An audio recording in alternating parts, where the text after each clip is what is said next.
Puan Yang Ketua, soalan saya nombor 8. Terima kasih Puan Yang Ketua. Untuk maklumat ahli yang berhormat, jumlah kutipan keseluruhan dari jualan nombor pendaftaran kenderaan bagi tahun 2023 adalah sebanyak 311.8 juta ringgit.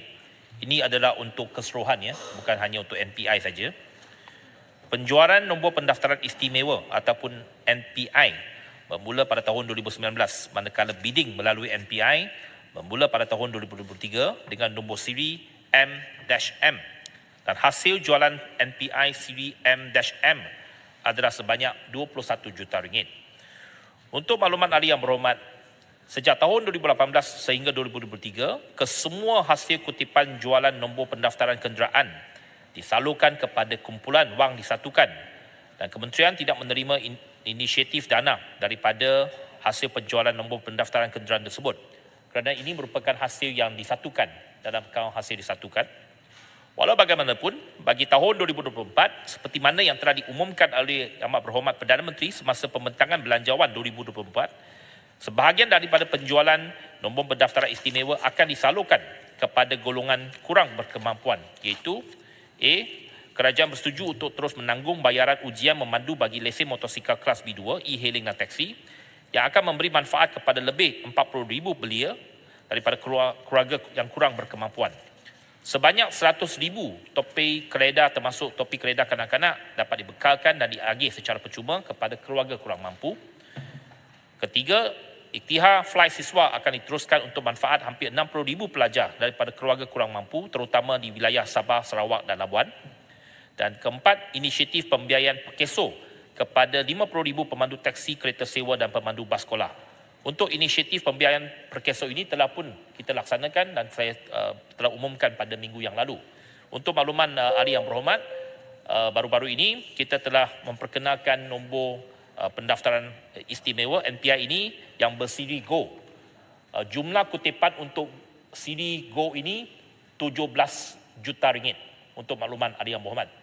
Dan seperti yang telah pun diketahui, Go 1 itu telah pun dibida, dan saya bagi pihak Kementerian Pengangkutan ingin merakamkan setinggi-tinggi penghargaan dan terima kasih kepada Duli Yang Maha Mulia Seri Paduka Baginda Yang di-Pertuan Agong kerana telah pun membayar 1.5 juta ringgit untuk nombor siri Go 1, menyumbang kepada hasil kerajaan, dan separuh daripada hasil itu dikembalikan kepada Kementerian Pengangkutan untuk kita melaksanakan inisiatif-inisiatif yang setelah saya nyatakan. Terima kasih. Kuala Kansah. Yang berhormat, syabas saya ucapkan kepada kementerian atas inisiatif yang dilaksanakan hasil bidaan nombor pendaftaran ini. Namun begitu, ramai juga dalam kalangan pembida mengeluh akan sistem JPJ e-bid yang sering terganggu ketika bidaan dilakukan hingga menyebabkan pembayaran untuk bidaan tidak dapat dilakukan. Ada juga yang terlepas nombor bidaan kerana sistem yang kerap tersangkut ekoran trafik yang tinggi.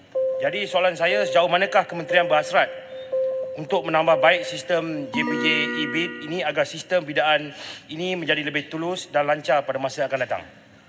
Terima kasih kepada ahli Muhammad. Memang saya pun telah menerima banyak feedback daripada orang ramai berkenaan dengan masalah yang dihadapi dalam e-bid ini. Namun begitu, saya nak bagi tahu bahawa yang pertamanya, sistem JPJ e-bid ini telah pun meningkatkan hasil kerajaan. Daripada tahun 2019 kita memperkenalkan e-bid ini, hasil daripada nombor-nombor pendaftaran ini telah pun meningkat berlipat kali ganda, hampir 5 kali ganda. Daripada tahun pertama kita melaksanakan JPJ e-bid, hasil hanya 61 juta ringgit. Sehinggalah seperti yang saya katakan, 2023 lebih 300 juta ringgit hasil daripada JPJ e-bid. Maksudnya sistem ini lebih telus, sistem ini dapat menjana lebih banyak hasil kepada kerajaan. Ini tidak dapat dipertikaikan.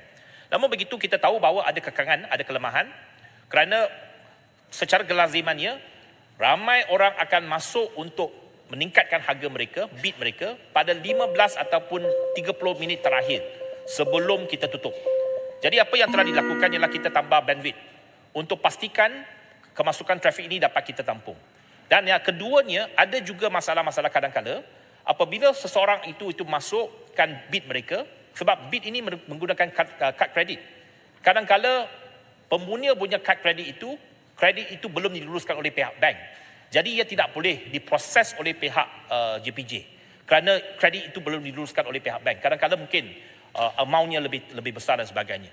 Jadi apapun kita tahu bahawa ada sedikit kelemahan yang perlu kita tambah baik dan kita akan pastikan supaya JPJ EBIT ini dapat kita jana lebih banyak hasil untuk kerajaan. Terima kasih. Kota Melaka. Terima kasih Timbalan Speaker. Soalan tambahan saya kepada Menteri ialah berkaitan dengan nombor pendaftaran di mana kita lihat kebelakangan ini mereka ada jual nombor pendaftaran ini di social media dan kita dapati ada scammer ya, di mana mereka kata mereka ada nombor, mereka jual, tetapi apabila yang nak beli mereka dah bayar, hilang begitu, ada mangsa. Jadi adakah JPJ bersedia untuk membantu untuk mengatasi masalah ini dengan menyediakan satu platform yang rasmi supaya memberi ruang kepada mereka yang benar-benar nak jual nombor daftar itu melalui JPJ, dan JPJ melalui penjualan itu mendapat sedikit hasil daripada penjualan tersebut dan kita dapat mengatasi masalah penipuan ini. Terima kasih Timbalan Speaker. Yang pertamanya, poin ketua, kita tidak menggalakkan penjualan nombor ini. Nombor pendaftaran ini didaftarkan oleh JPJ. Jadi sesiapa nak beli nombor sepatutnya bid daripada JPJ. Tetapi apa yang berlaku, kita tahu bahawa ada ejen-ejen, ada third party ini, mereka bid dulu nombor-nombor itu, tapi mereka tak daftarkan dalam kenderaan dulu. Sebab kita ada bagi tempoh 6 bulan. Ataupun mereka daftar hanya dalam motor. Sebab mereka nak jual nombor-nombor itu harga yang lebih tinggi kepada orang yang mungkin berminat. Jadi ini merupakan satu perdagangan nombor plate. Jadi kita tak boleh, yang pertamanya setakat ini memang dalam peraturan yang sedia ada, memang ada loopholes tersebut. Jadi bukan bidang tugas kita dan bukannya kerja kita untuk menjadi platform kepada orang yang nak berdagang nombor plate ini. Jadi ini sesuatu yang saya rasa agak sukar untuk kita laksanakan. Yang keduanya, kita nak bagi tahu kepada orang ramai, kalau nak bid melalui JPJ EBIT. Bid melalui sistem yang telah pun dilaksanakan oleh kerajaan, bukannya melalui tepati. Jadi kesedaran itu sangat penting. Sebab kita nak supaya hasil itu masuk dalam hasil kerajaan. Hasil kerajaan apabila kita masuk, bukannya hasil kepada menteri. Hasil kepada kerajaan kita gunakan untuk membantu rakyat. Lebih banyak inisiatif. Jadi kepada rakan-rakan Ali Yang Berhormat Kota Melaka, saya tahu mungkin Melaka ramai orang yang minat nombor ni, orang-orang kaya. Biarlah mereka ini berikan hasil ni, sumbangan ini kepada kerajaan. Supaya tingkatkan hasil kerajaan, kita boleh buat lebih banyak. Boleh bagi lesen percuma lebih banyak, boleh buat fly siswa. Ahli Parlimen Beruran dia selalu kata tiket kapal terbang. Kalau hasil tambah, kita bagilah lebih banyak inisiatif kepada belia-belia dan orang-orang muda daripada Sabah Sarawak. Jadi saya amat berharap supaya Ahli Yang Berhormat dapat memberikan kesedaran ini kepada orang ramai. Supaya jangan terperangkap dengan scam ini. Memang saya tahu banyak scam. Bukan saja nombor pendaftaran. Ahli Yang Berhormat, lesen. Ada orang kata tak payah pergi ambil ujian, dapat lesen. Ini semua scammer. Dia nanti dia sudah bayar tak dapat lesen, dia kata ini salah Menteri Pengangkutan pula. Jadi saya harap Ahli Yang Berhormat bantu bagi kesedaran, dan juga saya harap juga Kementerian Komunikasi yang telah pun banyak membuat kempen ini supaya menghindarkan aktiviti-aktiviti scammer ini, supaya kita sama-sama lawan scammer ini. Terima kasih. Soalan nombor 9, Yang Berhormat